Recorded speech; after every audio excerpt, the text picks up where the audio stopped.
Hey YouTube, Krin here. I've reached level 30 with both Ahri and Heimerdinger and Path of Champions, and I wanted to briefly talk about each of them before putting them onto the KRINBITS meter. This is a new series I'm planning to make on my channel where I rate the new champions in the most recent patches, so please give me feedback on how I can improve this series, and maybe in the future I can also bring some special guests to join me too. Anyways, if you like this type of 10-bit size content, please leave a comment and a like for the YouTube algorithm, and subscribe for more. Anyways, let's get started.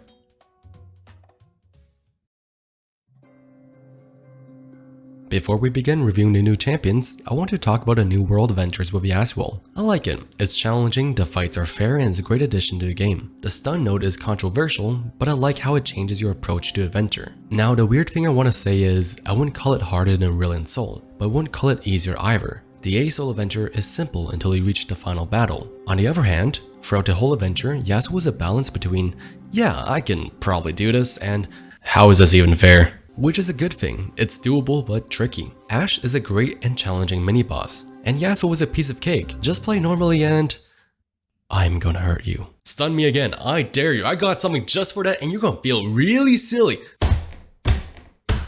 Just Ionia things. I hate myself. Overall, this is a good step. I would love to see more adventures like this, and it's really exciting to see new things. Next off, let's talk about the new champions. Ahri, is it a boom or a doom? Ahri is a very fun and overpowered champion that is quite enjoyable from the start of the match. Her recall archetype was always fun in PvP, but it felt lackluster. There was always something missing that we couldn't have because it would have made Ahri aka Ionia too overpowered, and that's never good. But bots don't complain about Ionia, so you can just play the best of Ahri without feeling guilty. Overall, the star powers felt really good, and there were a lot of different synergies you can try with different relics, powers, and items. This relic combination is one of my strongest, but there's a lot more you can experiment with. On the other hand, I also want to mention that her constellation is very resource friendly. Instead of a long winding path, you're greeted with 7 different unlockable options that you can choose from after reaching star power 3. Ahri is a great champion for newcomers who want a strong carry, and she is very well made. This card sucks though, it's the first thing I always cut, and she is not, I repeat, she is not girl bossing. But putting Ahri into the KRINBITS meter, she gets 5 liams out of 5.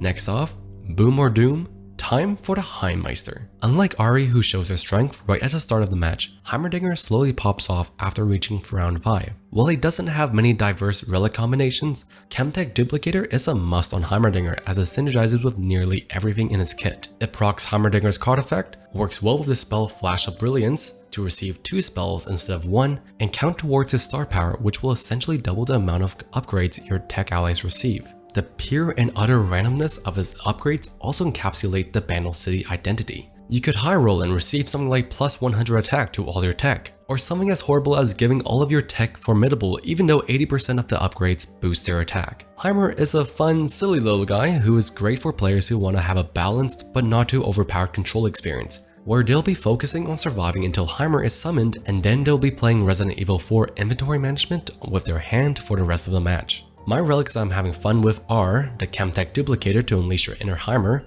Dreadway Chase Gun for the extra challenger units, and Starchild to make up for the slow start. Putting Heimer on a KRINBITS meter, he gets 4 liams out of 5. Fun champion overall, but early game could be a bit better. Maybe add a wall up or stress defense.